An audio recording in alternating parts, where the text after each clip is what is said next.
पिछले दिन में हम लोगों ने एक कॉइल का रिएक्शन स्टडी किया था, यानी कि वो torque, what is the torque experience bye A coil when it is placed inside a magnetic field. Current carrying coil होना चाहिए। हम लोगों ने फॉर्मूला भी इसमें डेराइव किया था। What was that formula?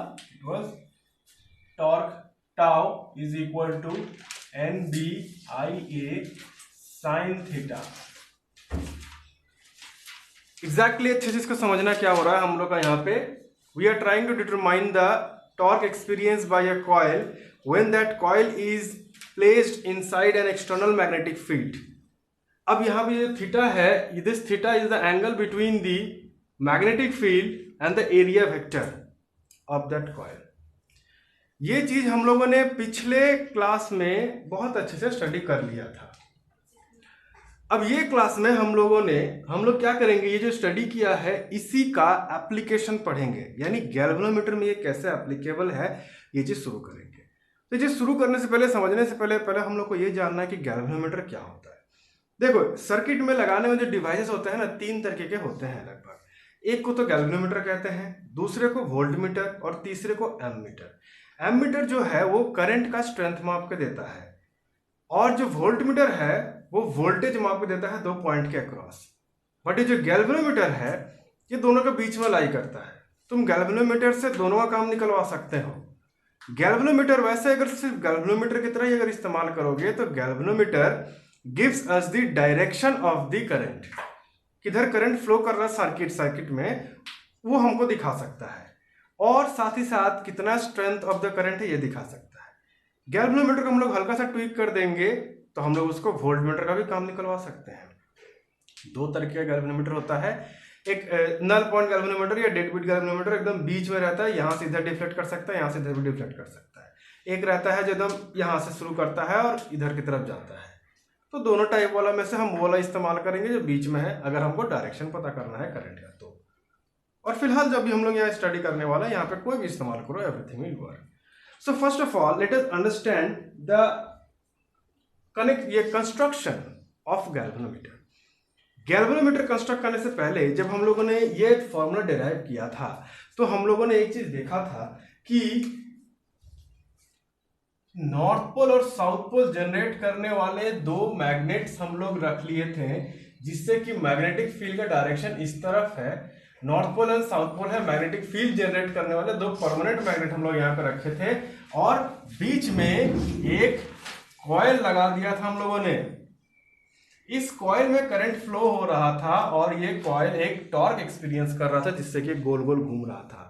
यहां पे हम लोगों ने एक चीज देखा था, द एरिया वेक्टर यहाँ पे परपेंडिकुलर था, इसका the area vector was perpendicular, and the maximum torque experience was when the value of sine theta was 1। और साइन थीटा का वैल्यू 1 कब होता है?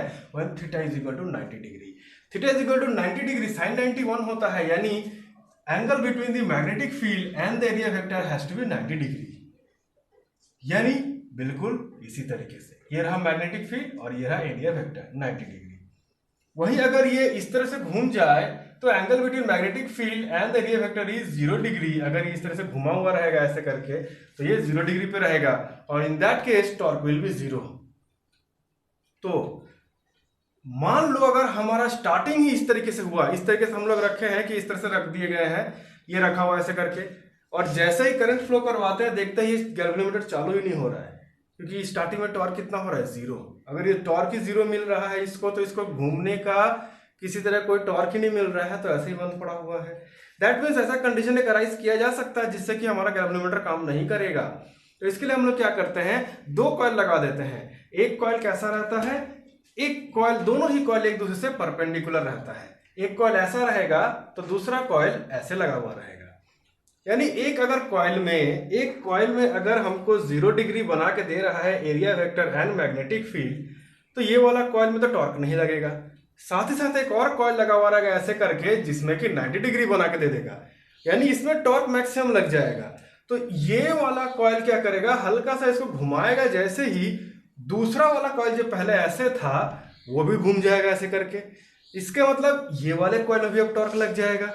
अब ये वाले कॉइल में भी टॉर्क लग जाएगा तो क्या होगा, दोनों आराम से घूमना शुरू कर देगा। तो जब हम लोगों ने ये देखा कि एक कॉइल के बदले 2 कॉइल लगाते हैं तो हमें फायदा मिलता है, तो 2 में ही क्यों हम लोग रुके? हर एक डिग्री पे एक एक कॉइल लगा देंगे। 360 डिग्री है तो 360 कॉइल हम लगा सकते हैं। और एक और चीज हम लोग कर सकते हैं, यहाँ पे एक रेडियल मैग्नेटिक फील्ड का इस्तेमाल कर सकते हैं। अब ये रेडियल मैग्नेटिक फील्ड क्या होता है? रेडियल मैग्नेटिक फील्ड के लिए हम लोग को रेडियल मैग्नेट्स की जरूरत पड़ेगी, और वो होता है कुछ इस तरीके से।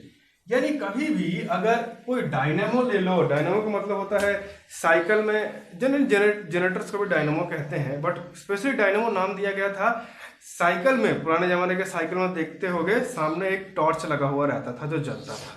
उसको जलाने के लिए एक जनरेटर छोटा सा मिलता था। वो जनरेटर पीछे वाले टायर में या सामने वाले टायर में सटा के रख दिया जाता था। जब टायर घूमता था तो वो गोल गोल घूमता था उसके साथ साथ घिस के, जिससे कि करंट पैदा होता था, जिससे कि टॉर्च जलता था। अभी भी मिलता है, चाहो तो लगवा ही सकते हो। But the thing is that वो डायनेमो खोलोगे तो देखोगे कि उसमें कि गोल करके मैग्नेट मिलेगा। Simple radial magnetic field, magnets कहते हैं उसको। उससे क्या होता है, वो दिखता कैसा है? तो radial magnetic field generally, magnetic जो रेडियल मैग्नेट्स होते हैं वो नॉर्मल मैग्नेट अगर बनाए तो देखो कैसा होगा। मान लो ये एक मैग्नेट हुआ नॉर्थ पोल, और इसी के साथ जुड़ा हुआ है ये south pole, north pole and south pole. अब क्या करते हैं हम लोग, बीच में ये हिस्सा काट देते हैं।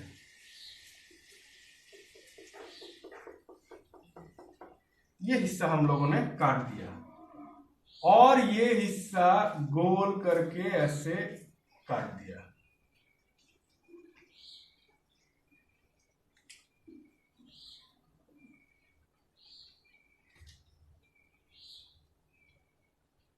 ये रहा। यहां पे जो मैग्नेटिक फील्ड को होगा, तो हम लोग जब स्टडी करेंगे तो कैसा दिखेगा मैग्नेटिक फील्ड। जब पहले वाला केस था, पहले वाले केस में नॉर्थ पोल और साउथ पोल के बीच में मैग्नेटिक फील्ड बिल्कुल ऐसे रहेगा, स्ट्रेट। बट इस केस में कैसा होगा? इस केस में अगर बीच में एक आयरन कोर डाल दिए तो मैग्नेटिक फील्ड हमेशा यहां से, ऐसा इमेजिन कर लो कि ये रहा सेंटर, ये हमेशा सेंटर की तरफ डायरेक्टेड रहेगा, हमेशा सेंटर की तरफ डायरेक्टेड रहेगा। यानी अगर ये सर्कल है तो इसका रेडियस बन के ये मैग्नेटिक फील्ड रहेगा, और ये ढुकेगा इसमें। तो इसी को कहते हैं रेडियल मैग्नेटिक फील्ड। ये रेडियल मैग्नेटिक फील्ड का फायदा क्या है? This radial magnetic field helps us to get the angle between the magnetic field and the area vector 90 degree each and every time. कैसे? जरा इसको इमेजिन करो। हम लोगों ने 360 कॉइल लगा दिए, हर एक डिग्री पे लगा दिए। चाहो तो ज्यादा भी लगा सकते हो, इसमें हर एक डिग्री में 2 कॉइल लगा दो, आधा आधा डिग्री करके, तो भी काम कर सकता है। हम लोगों ने ये लगा दिया, बहुत अच्छा काम किया। यहां पे अगर ये कॉइल अगर रखें तो क्या होगा, ये वाला जो मान लो ऐसे करके एक कॉइल रखा हुआ है, ये जो ऐसे करके कॉइल रखा हुआ है, इसका जो एरिया वेक्टर है वो इसके मैग्नेटिक फील्ड के साथ 90 डिग्री नहीं बना रहा है। हम चाहते हैं कि 360 कॉइल है, 360 का 360 कॉइल का हर एक का एरिया वेक्टर मैग्नेटिक फील्ड के साथ 90 डिग्री बना है, ताकि हर एक कॉइल में मैक्सिमम टॉर्क जनरेट हो।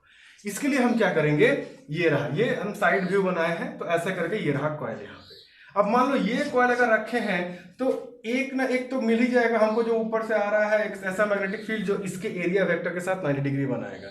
एक कॉइल मान लो ऐसा टिल्टेड है, तो इसमें ऐसा एक ना एक कोई ऐसा कॉइल मैग्नेटिक फील्ड मिल ही जाएगा, रेडियल मैग्नेटिक फील्ड, जैसे कि ये रेडियल मैग्नेटिक फील्ड जो कि इसके एरिया वेक्टर के साथ 90 डिग्री बना रहा है। कोई भी डिग्री में तुम कॉइल रखो, कोई ना कोई तुमको मैग्नेटिक फील्ड मिल ही जाएगा जो कि 90 डिग्री बना रहा है। इससे क्या होगा, हर एक कॉइल में मैक्सिमम टॉर्क जनरेट होगा, जिससे कि सेंसिटिविटी बढ़ाया जा सकता है गैल्वेनोमीटर का। हल्का सा भी अगर हम करंट यहाँ पे पास करेंगे तो ये करंट क्या करेगा, हर एक कॉइल में जाएगा और हर एक कॉइल में टॉर्क जनरेट होगा, और ये बहुत अच्छा डिफ्लेक्शन दिखा सकता है। इसीलिए इस रेडियल मैग्नेटिक फील्ड का इस्तेमाल किया जाता है। कई बार ये क्वेश्चन पूछा जाता है कि why are radial magnetic field या radial magnets used in galvanometer. तो याद रखना, radial magnets generate radial magnetic field which in turns provide maximum torque to each and every coil used in a galvanometer which in turn gives us a higher sensitivity for galvanometer. Galvanometer is a very sensitive device, ये याद रखना। तो radial magnetic field हम लोगों ने इस्तेमाल कर लिया, जिससे कि हमें हमेशा ही मैक्सिमम टॉर्क मिलता रहेगा। तो अब हम लोग को ये साइन थीटा की झंझट नहीं है, हम लोग को हमेशा मैग्नेटिक फील्ड मैक्सिमम मिल रहा है, तो NBI ही लिख रहे हैं। अब देखो गैल्वेनोमीटर का कंस्ट्रक्शन। गैल्वेनोमीटर में ये रेडियल मैग्नेटिक फील्ड हम लोग हमेशा नहीं बनाने वाले हैं, तुम लोग समझ जाना। जहां भी नॉर्थ पोल साउथ पोल दिखाया जा रहा है वहां पर ऐसा ही एक मैग्नेटिक फील्ड बन रहा है, रेडियल मैग्नेटिक फील्ड।